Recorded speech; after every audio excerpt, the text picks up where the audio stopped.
All right, everybody. Welcome to Music City Trop Rock. We got a good one in store for you tonight. Gonna get right to it in just a minute. We're gonna do a little bit of news, the same news we've had, but I have to reiterate it, and I'll run through it real quick. This August, this in 2025, this August, the Music City Fins, the Parrot Head group here, we're putting on our own music festival. It's going to be called Music City Fin Fest. It's going to be August 15th through 17th, and it's going to be at the outfield in the Wedgewood neighborhood there in Nashville. There is a Facebook page, there is an Instagram page, there is a website that's supposed to go up today. I didn't check it. I don't know if we got that up today or not, but yeah, go if you're interested in coming to Nashville for a Trop Rock Music Festival in August, then go search Music City Fin Fest. That's PHIN Fest on Facebook. Is probably going to be your best option to keep up with all that information and have the latest stuff. So, we got a good one for you tonight. Tonight we're going to be talking to Mr. Brendan Mayer, and we're going to go ahead and bring him on. Hey, how's it going, man? Brendan, how you doing? I'm doing great. I just got back into beautiful Nashville, a little colder than when I left, but I'll take sunshine and no rain after this weekend, huh? You never know. It's one day it's 70, next day it's snowing, then it's back to 70. There you go. You got to be prepared around here. Got to keep your, keep your 4-wheel drive ready, and then keep your sunroof ready, operational. Always keep a pair of shorts in the car just in case. There you go. And flip-flops. And flip-flops, of course. And snow boots. This is Trop Rock after all. It's crazy. This is, I guess, false spring 2025. I hear that a lot these days, that old false spring rearing its ugly head. But I don't know. I'm feeling good about it. We were supposed to get together and do this in December, and then you had some family things going on, and I had some family things going on. Didn't work out. But here we are. The sun is out. I think it's warm. It's springtime. It's good. Everything's good. Looking forward to summer. Absolutely, man. I'm so glad we were finally able to do this. Been looking forward to it, and we're gonna have some fun today. Yeah. So I don't know. Have you watched any of my video podcast that I've done before? No, this is my first one. Okay. So this is season 2, actually. Last year I had a question that I asked every guest, and this year I had to change it up because I had Kirsty Krause was on twice, and so I didn't want to ask her the same question. So I had to come up with a new question to ask everybody. Okay. All right. This is a curveball question. Do you believe that aliens will invade Earth? Ooh. And see, I'm going to mark your answer down. Yes or no? During our lifetimes or at some point? Am I going to get to see this? During our lifetime. If you keep up with the news or social media, it's going all over the place, Absolutely. Well, I think they might. I'd feel pretty confident that they're going to visit at some point, but they might come down, take a look, and be like, I don't know if they're ready for us yet. I think they'd initially come in peace, take a look around the world, and be like, we'll give them a little more time because they don't look like they're ready for full-scale conflict yet. We got to catch up a little bit. If they got the technology to come all this way through space, travel all those light years, I'd like to hope they'd give us a fighting chance.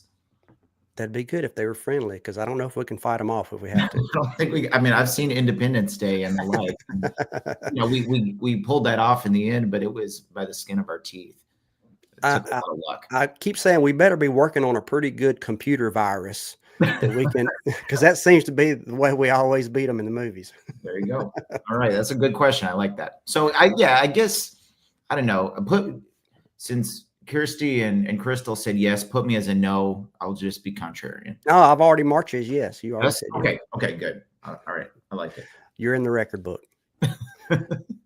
So if you're listening to this in the future on the podcast, then on audio only, today is March 17th. It is St. Patrick's Day, and I do have a green shirt on. Do you have a green shirt on? Any green anywhere? I have some green socks on. I'll trust you. I won't show my feet right now, but this is the only green shirt I had in my closet. I think I had a like a St. Patrick's Day shirt, but I think I gave it away to Goodwill. So I had this one. This is actually a Meeting of the Mind shirt, but and I've got my Guinness as my co-host tonight. So I'm all in the Irish mood as we That's get a going great. here. And man, I was gonna compliment you on that hat too, Floridays. That's Oh pretty yeah, sweet vintage hat right there. love this album. Love this album, Nice. and the Oh, hat too. I wish they had some different colors on the website, but this is all they got. Uh, let's see. So yeah, let's get right into it. Brendan Mayer is beloved trop rock son of the trop rock royalty, as you everybody knows, and we'll talk about your dad a little bit here in a little bit. But I want to talk about you. Uh, what were let's talk about some of your early influences as far as music, and what really lit a fire under you when you were younger. well, the easiest answer is to say that I grew up in a very musical household. My dad obviously has been playing music ever since way before I was born, and so he had a lot of music playing around the house all the time. Hmm. And his favorite bands were the Beatles, James Taylor, Simon and Garfunkel, and those quickly became three of my biggest influences right off the bat. Right. As I got older, I went through some kind of embarrassing phases where I'm gonna admit I was like a Backstreet Boys fan when I was like 10 years old. I got into like the crazy pop stuff. I went through a hip hop phase. Because the girls liked it, right? Girls liked it, and who am I to argue with that? If they told me the song was good, I'm not going to tell them that they have There you go. terrible taste in music. So I had strong roots, though. I'd like to think my musical foundation was rock solid. So even though I may have gone through some other flash in the pan phases, I always came back to those original groups, those 60s, 70s, 80s groups that I might be a little biased, but I think it's some of the best music ever made. It's a lot of the music that influenced our dear departed friend, Jimmy Buffett. Hmm. And so people tell me sometimes that I've kind of got an old soul with the music I make, but I wear that as a badge of honor because that's always the music that I've loved, maybe more than a lot of the contemporary music that I grew up with. Yeah, for sure. I believe 70s and 80s music. It's some of the best that's ever been made. It'll never be topped as far as even the just pop culture in that time. Movies. The Mhm. best movies in the world, I think, were made in the 80s, and I may be biased on that part, but if you turn on the TV and listen to commercials, 9 out of 10 commercials are going to have probably an 80s song or 70s song. I got a cord all wrapped up here, or a 70s song. Yeah. You don't ever hear 2000 songs in a commercial or anything like that. You know, I think it speaks for itself.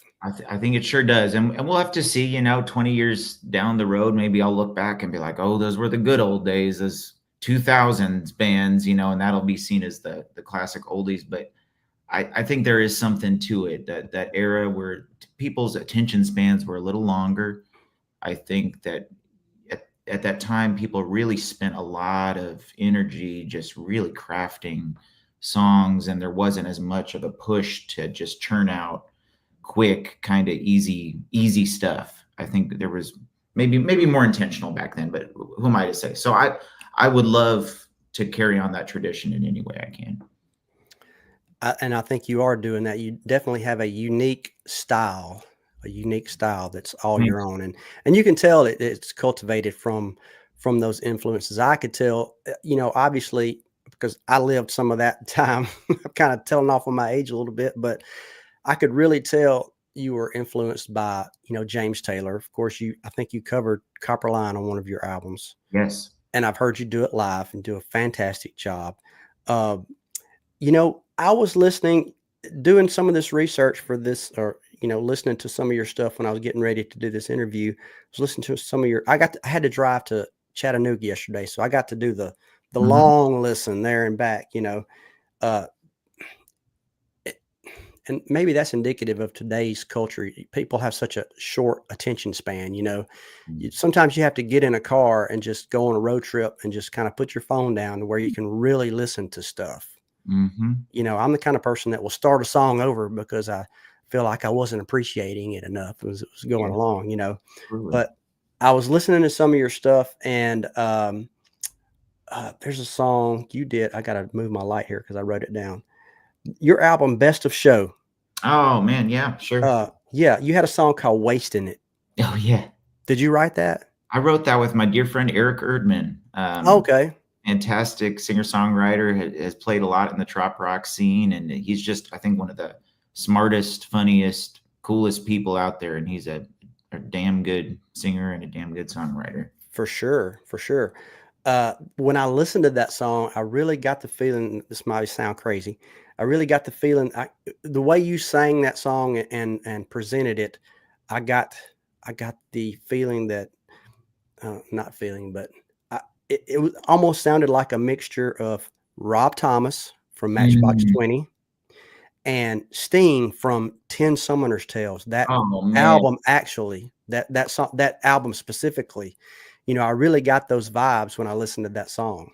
dude, I promise I didn't pay you to say that, right? Everyone No. listening can attest to that. That is such a great compliment, because that 10 Summoner's Tales album was something that was always on in the house growing up. That was actually one of my mom's favorite albums, believe it or not.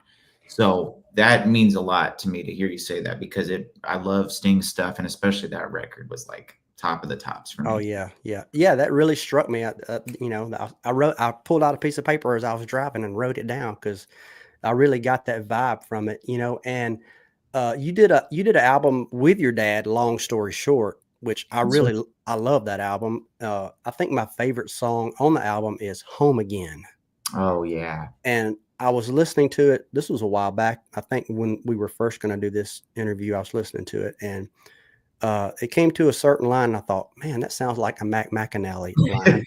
And then I looked up the credits. I was like, oh, he was a writer. So, can you Well, tell us about that song?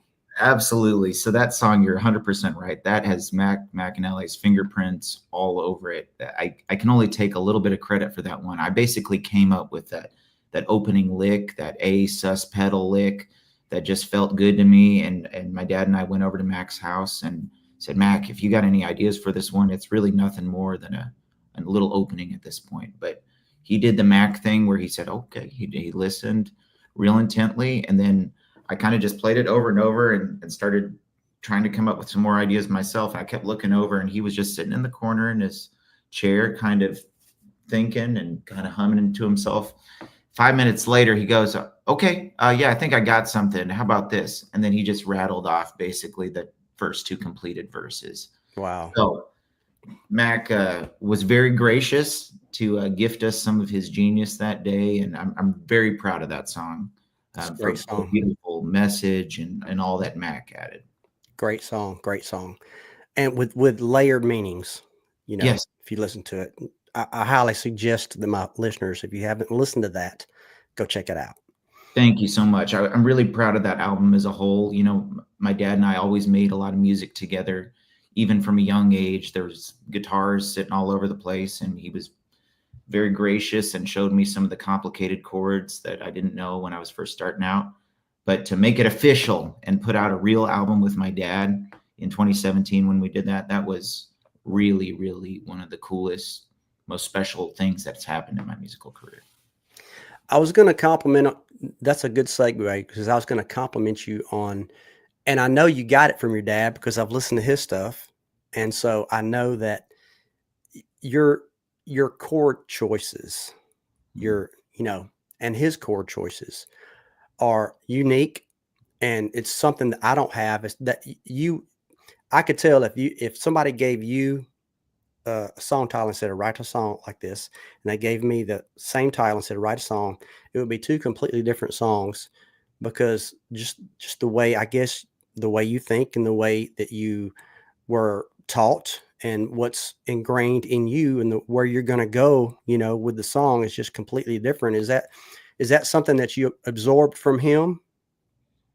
I think it is. I think my dad came from a pretty heavy jazz Mm. background.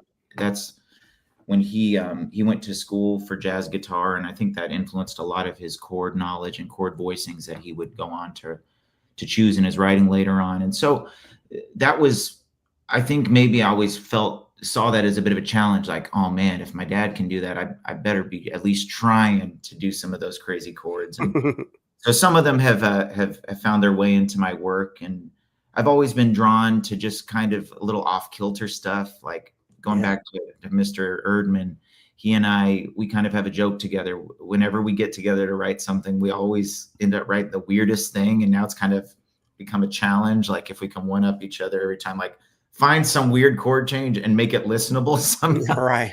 But so far they have turned out, and they have ended up being some of my favorite songs I've written.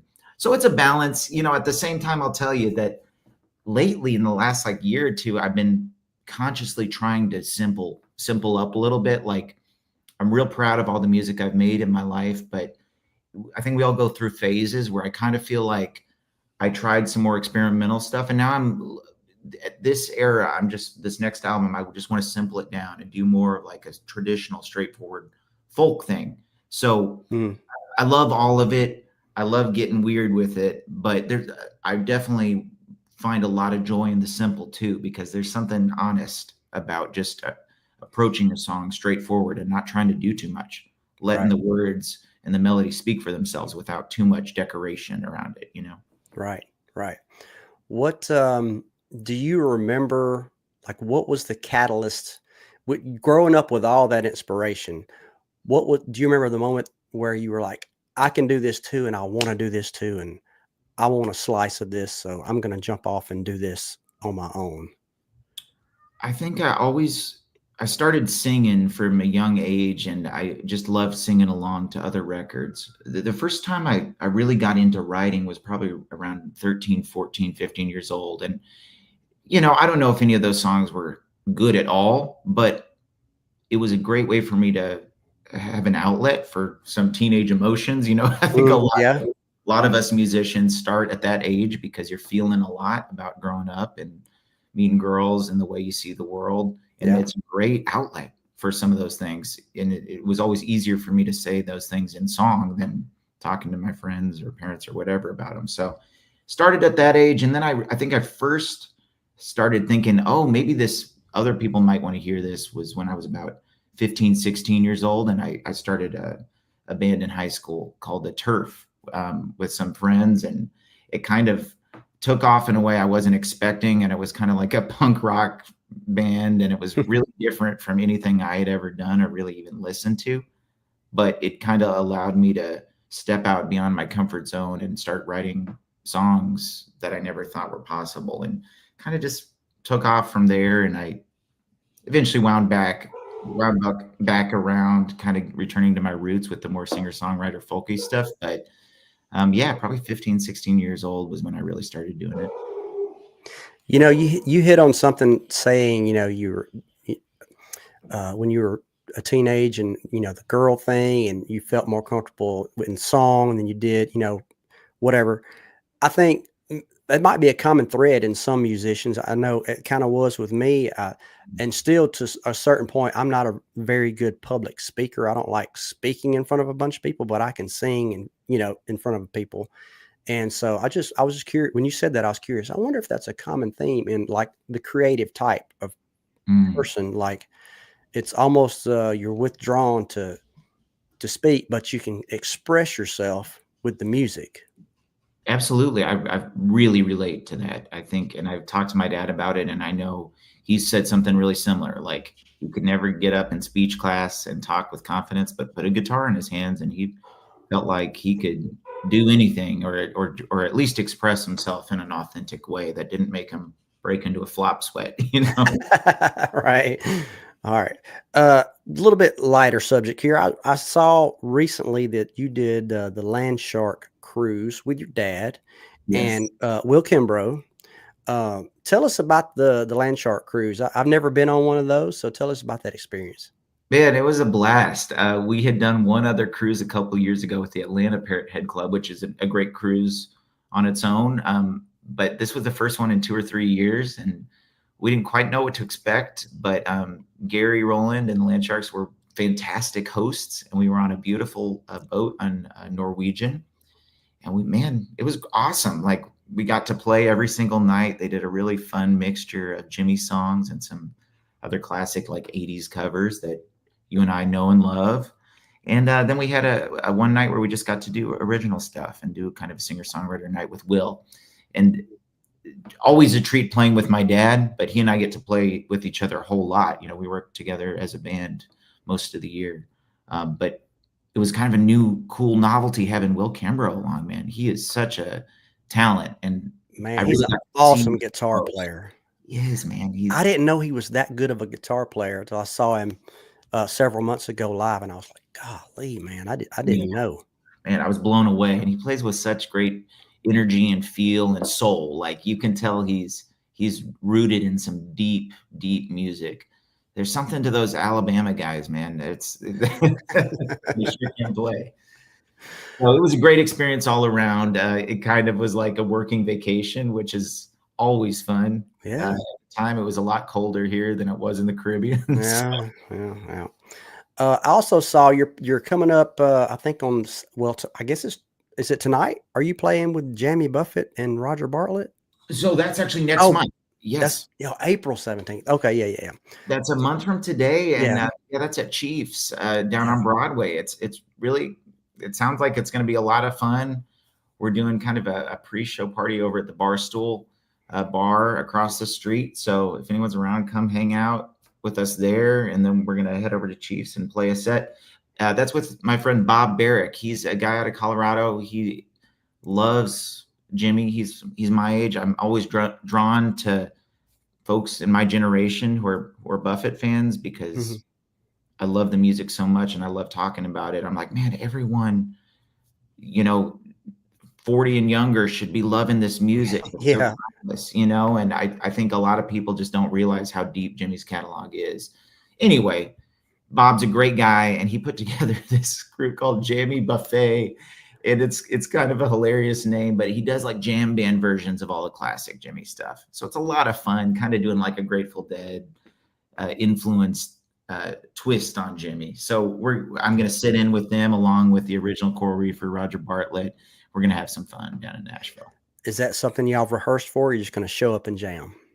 Well, I'm hoping maybe we'll do one rehearsal, at least work out some arrangements. But I don't really know. But I think it's going to be kind of free for all jamming. Maybe that's like the spirit of it. Gotcha. So I saw that you had put out a song with Bob Barrett. I did not know he was a part of that band. He is, yes, yeah. Okay. So that's my most recent release, Midnight Coffee. Yeah. Really fun song. I was really proud to be a part of that one, and that just came out about a month and a half ago. So that song's I thought had some really Eagles vibes to it. Mm. Mhm. And you know, looking back when I was going to do this interview with you in December, I was looking at some of the Floative Collective stuff, and looking on y'all's about page. I think it said it had a reference to the Laurel Canyon sound, Yes, sir. and I had never heard that term before, but I knew what it was, like with the Eagles and all those guys out there that were all living kind of in the same little community, and they all kind of came up together. I just didn't know it had a name. So how much of a influence was that Laurel Canyon on you? A huge one, and like you, it was a huge influence on me before I even knew that that's what it was called. Hmm. Going again, like I sound like a broken record here, but going back to those 70s artists were huge influences on me. Joni Mitchell was my mom's all-time favorite artist. Hmm. Eagles, of course. I heard a lot of them because of their ties to Jimmy in the early days. Jackson Brown is a huge one for Love me. Jackson Brown. So the older I got, I started getting curious about that 70s music, and I kept hearing that term, Laurel Canyon, and I knew it was a place in Los Angeles, but I didn't really know the full story. And then you start reading about it and how it became this cool artist collective, and it just kind of came to epitomize that spirit, that specific folky, big harmony, catchy, easy strumming songs. And Hmm. when Aaron and Mick and I started working on this album, they had recently moved back out to Los Angeles, and they took me on a drive in their old convertible down through Laurel Canyon, and I just was like mouth agape looking around. It's so beautiful there. I instantly saw why there was so much inspiration, coming from living in that neighborhood. And all Yeah. of a sudden it put me in that headspace, and we went back to their spot. in North Hollywood, and it started writing away, and it felt really natural. And I was like, okay, this is the music I like. I just didn't really know fully what to call it yet. Yeah. So speaking of Floating Collective, y'all put out a really good album. Thank you so much. Yeah, tell us. I really like, "On the Run" and "Leader" is a great song, great Thank- tribute song. Tell us about, how did you guys um, first decide you were going to do this? Were you just playing around and harmonizing and thought, "Oh man, this is good, and we're going to do this"? What was the genesis of that?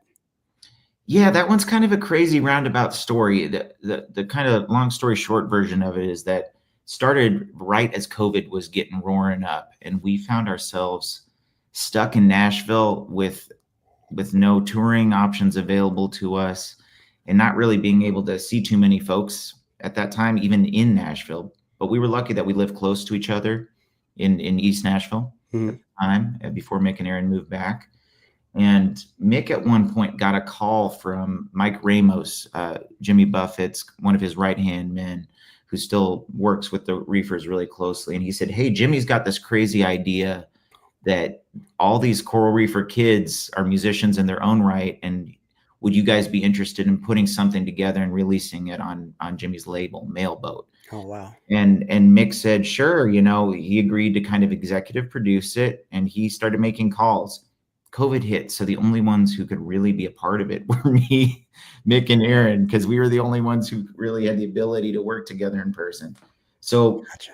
we started writing with pretty muted expectations. We thought maybe this will be a little fun novelty thing that would honor what Jimmy wanted, and then they can release it and be done. But from that first song we wrote, On the Run poured out, and we were like, oh, okay, this actually feels pretty good. We wrote that in like an afternoon, and it felt like this might actually be a real working partnership that Yeah. we can continue on. So as time went on, we just kept accumulating songs and looked up one day and said, we almost got enough for an album. So let's commit to finishing this at some point. Yeah. And we finally put it out last year. Mick did a wonderful job producing it. He takes after his dad, Mike Utley, as producer extraordinaire. And it's been a real joy. One of the coolest, unexpected things to happen to my musical life in the last 4 or 5 years. And so we've got some shows booked for this year that we're looking forward to playing out for folks. We hope you'll go online and stream the music, check it out if you're inclined. But it's kind of that big harmony 70s Laurel Canyon sound, but with a modern twist. Yeah, that was my next question. What does the future hold for Floating Collective? Are you guys planning on doing any more albums? Are you just going to do some more shows or what? Yeah, I hope so. I think we're going to take this year to kind of just play as much as we can on this record, and then kind of reapproach next January. Sounds like a good time for me to escape cold and head out to California, and maybe we'll do another writing camp, get some more inspiration, driving through Laurel Canyon, and start working on some new songs. But it's something that I hope is part of my life for a very, very long time, whether or not it's a constant thing or whether or not there's a new album every year. I love it so much that I can't see a time where we're not doing something together. Yeah, you guys definitely need to keep that going. It's a Thank great you. thing. Thank Yeah. you. So speaking of writing, I want to ask you about because I like talking about songwriting. I'm all about songwriting. So how would you describe your style or your process as far as songwriting? Is it something you wake up and try to do every day, or do you wait for inspiration to kick you in the side of the head? It's a little bit of both. It depends on where I'm at. You know how it feels. Sometimes songs flow, and Hmm. it's just like you feel like I can't write a bad song. Any idea that I come up with feels like it's worthwhile and worth pursuing. And then sometimes I guess it's the classic writer's block thing where it feels like you're just like banging your head against a wall to try to make anything feel good. So there are certainly some of my favorite songs I've written have just poured out of nowhere like gifts from the sky. And Hmm. those days you just throw up your hands and you say, I'm thankful to be on the receiving end of that one. Why can't this happen every day? Exactly. But one thing this year I've really been trying to work on is be super intentional about creating good writing habits. And I owe a lot to the great songwriter community here in town. I would love to write with you at some point. I've been really trying to get together with other Nashville artists and and try to come up with something, because I'm finding that more often than not, you come up with something really cool, even if you didn't feel inspired going into it. Being around other people, the co-write is such a valuable tool to kind of knocking us out of our stasis and Mhm. sometimes jogging ideas that you didn't even know you had yet. So Yeah. Eric Erdman's a great resource. Kitty Stedman. I just got together with Tall Paul and Christy here in Nashville, and we wrote a couple of really cool songs. So Mhm. open for business. Any writers Yeah, listening? sure. Sure. Sarah Bud, we just got together and wrote a really cool song. So there's a wealth of talent here in town that Yeah, I know a lot of times I'll at least, well, I'd say probably 40 or 50% of the time you get a good idea. And at least for me, I'll whip out a chorus and a verse and a chorus and then stuck. yeah, And then you kind of put that to the side for a while and you come back to it and and hoping that you can, start that engine up again. But sometimes, like you said, if you bounce that off of somebody and they like, oh, well, won't you do this? And you're like, well, I didn't think of that. So yeah. that is a very important thing that I don't get to do enough of it, co-writing. So I mean, yeah, maybe we should get together and do some stuff. Let's do it, man. And you're right. Some songs I do feel like just take time. Like Mm, a couple of my songs took me years to write, mhm. and maybe it's just because I didn't sit down and force myself hard enough. But I do also believe that some, especially that you feel precious about, where it's like a great start. Yeah, You got something, but you're just waiting for the right thing to come along. And sometimes you got to give them space to grow and develop on their own time. I think Bob Dylan said, like, he had some line where he was like, it took me 10 minutes to write Blowing in the Wind and 10 years to write Tangled Up in Blue. So mm. you never know what kind of song it's going to be. Yeah, I kinda get that when you have a one you feel is precious, you don't wanna force it and make it go in the wrong direction, so I understand what you're saying. You kinda like, "I'm gonna let that, simmer a little bit and, you know, roast a little bit, and maybe I can figure it out." Amen. Yeah. But, I got, some oddball questions for you. All right. So do you have a favorite acoustic guitar, and why?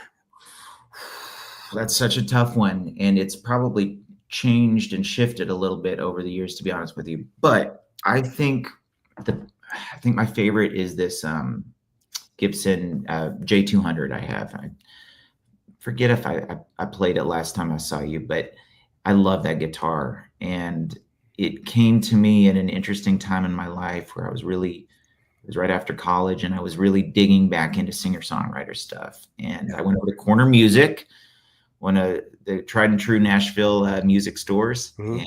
and they always had a wonderful selection of Gibsons. And my dad had never played Gibson acoustics, so to be honest with you, I was not that familiar with playing them.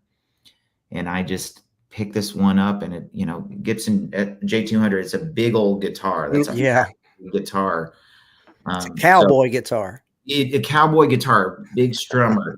And at that time, I was a really skinny, kind of like looked like I could get blown over by a gust of wind. So that guitar looked a little silly on me when I strapped her on and started playing, but it felt good from the Yeah, first note. And it was kind of a mistake guitar. I came to learn where it was supposed to be one model, but the Gibson factory screwed it up and put some different finishing on it or something. So the guy was like, technically, you couldn't get this, in a normal store, but we got a good relationship with Gibson, and they just sent it to us to see what we could do with it. So ended up with it, and it's been a great guitar. It's not the most expensive guitar I have, but I just love it, and it yeah, feels like home anytime I play it. yeah. So is there one, and every musician, every guitar player has this story. Is there one that got away that you wish you had back? I've been good about not selling any of my guitars up to this point, and I've been tempted a couple times. Like, I've got my first guitar, which is a Strat, that my dad was amazing and gave to me when I was a kid, and it's a really cool guitar. But I've never loved how it plays, so I don't play it very often. But I Yeah. can't bring myself to like sell my first guitar, and I know Oh, musicians have yeah. perspectives on that. There have been a couple guitars that I couldn't bring myself to pull the trigger on purchasing that I knew were awesome guitars. And now looking back, I'm like, dang, I really should have I should have pulled the trigger, figured out, call the parents, call the great aunt to see if borrow the money to make it happen. Right. Guitars do tend to go up in value, you know, and what seems like a bad investment at the time usually ends up being a good one later on. Yeah. What about yours? I've got quite a few that got away from me. I had a 1988 Fender Telecaster. It was the Japanese-made 62 reissue. Yes. Candy apple red with double white binding. I had it for several years, and to be honest with you, I don't even remember what I did with it. I think I sold it when I moved to Nashville, and I regretted it. And I've tried. Those are very expensive now. Yeah. But I've actually rebuilt it, a copy of it, because I didn't want to buy a real one. But I've built a replica of it just to have it, you know. But that was the one. If I could find it, actually, I don't know what happened to it, but it was used when I got it. On the back side, it had a big chunk.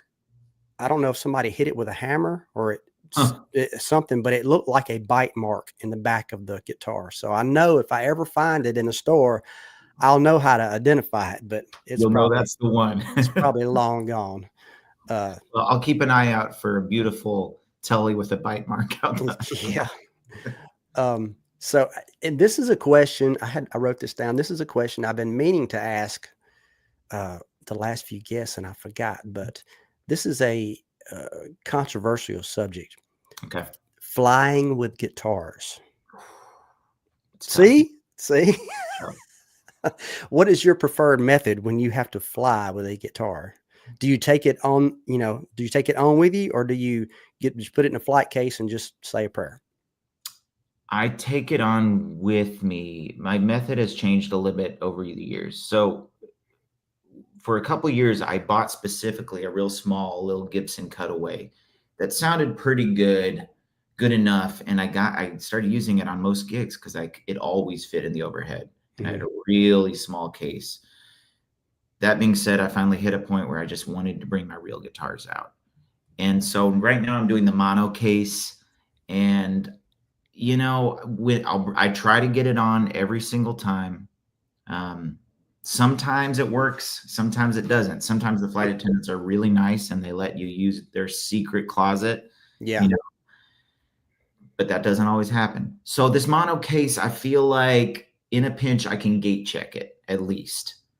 And flying out in Nashville, at least most of those baggage handlers know the deal, know how fragile those things are. Mm-hmm. Yeah, but it's always a gamble. And Eric Erdman, talking about him again, his baby, like his favorite guitar in the world, that irreplaceable he had since he started playing music, they snapped the neck off in the one place you couldn't fix it. Mm-hmm. And it's one of the, so now he's compensated in the other direction. He bought the biggest, most heavy duty flight case you can get. And I think he does check it now. But there's no good answers. Let's put it that way.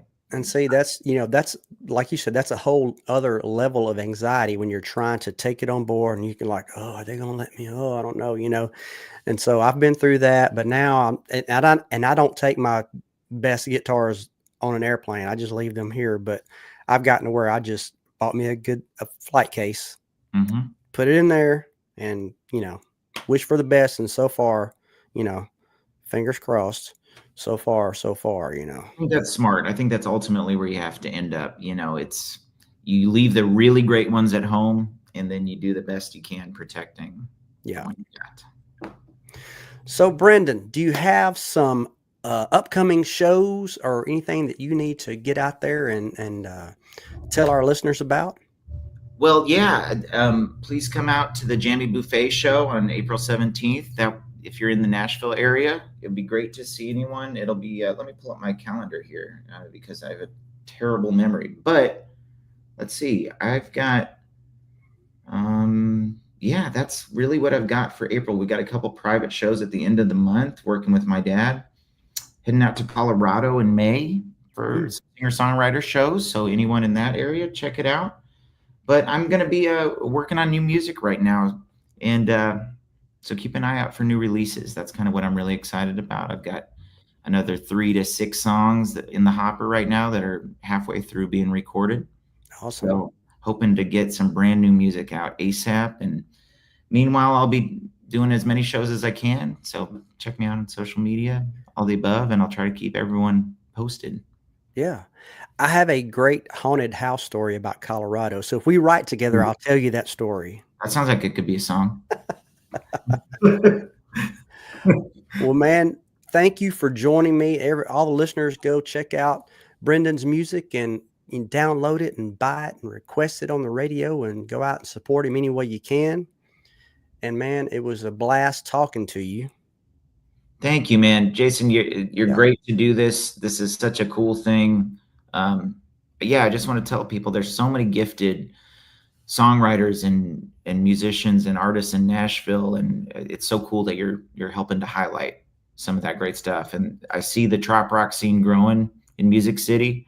I want to Hmm. give a shout out to our mutual friend Kevin Karstens for really spearheading, doing a lot more events for our folks here in Yeah. town with the Music City Fin. So it's very cool. I'm very honored to be part of this crazy family, and I'll see some of y'all down the road real soon, I hope. And something you said earlier about people under 40 and introducing them to this music and Jimmy's music, Mhm. I think that's really our duty if we want to, continue to be successful in years to come, is we have to try to recruit people, younger generations into this genre. I think that's really needs to be a focal point of everybody involved in it. Amen. And sadly, we don't have Jimmy to play that music anymore in person on this planet. So it's up to us to keep spreading the word and playing all the wonderful music he left us with. There you go. We'll leave it with that, y'all. Thank y'all for joining us for Music City Trop Rock, and thank you, Brendan. Hey, thanks for having me. All right.